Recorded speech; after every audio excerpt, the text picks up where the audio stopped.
Hi there and welcome to day 5 on safari here at Mabula. Now, if you have been brought here because you are looking into a tour with Newmarket or Titan, or maybe you're looking at Mabula, Quabafesi, Kingfisher Villa, one of the properties on site, stay tuned because we're going to talk about everything that we did on day 5. If you want to see the other videos, head over onto the channel. We obviously have day 1 through to 5, and if you're watching this in the future, there's going to be day 6 on there as well. So we got up this morning, up early for our early morning game drive. We had a beautiful drive around. We didn't actually see much this morning until we stopped off and had our morning coffee in the bush, which was stunning as always. And then once we started driving back, all the animals had woken up. We got to see rhino, giraffe, wildebeest, buffalo. There were so many animals that all came out to see us. We got to see hippos along the way. It was just an incredible morning. We then came back and had a beautiful breakfast at Mabula. For anyone that's concerned about food, if you've got any allergies or dietary requirements, do not worry. Make sure you tell us or Newmarket or Titan or your travel agent if you have any of those problems, and they will tell Mabula and they will make all of those adjustments for you. So after breakfast, we then headed out onto an additional excursion that we booked, which was Horseback Safari. If you've never ridden a horse, do not panic. The horse does all the work for you, and they just follow each other in a line. It's very comfortable, it's very easy, and it's such a unique and different way of experiencing a safari on horseback. So definitely recommend that. They come and pick you up from Mabula, take you to where the horses are. You're out for an hour and then you come back. It's very, very simple.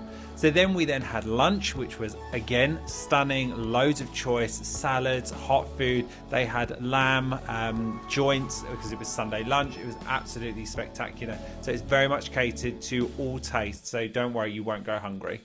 Then in the afternoon, we went out for our evening game drive and we were headed out. We were actually looking for leopard. We wasn't successful, unfortunately. And that's one thing about safari. While all the animals are here, they are wild. This is not a zoo. So they will come out and show themselves if they want to, but you can, the game drivers will do their absolute best to make sure that you see everything that you want to see. So while we didn't, luckily, or unluckily, we didn't get to see the leopard. However, we did see hyena, the wild dogs. We got to see loads of other different animals along the way. But then we stopped off and did our sundowners at this tree where all the baboons live, and they were all playing in the tree. It was so magical, and as the sun went down, the sky turned orange and pink, and it was just the best sunset I've seen in Africa in all my many times that I've come here.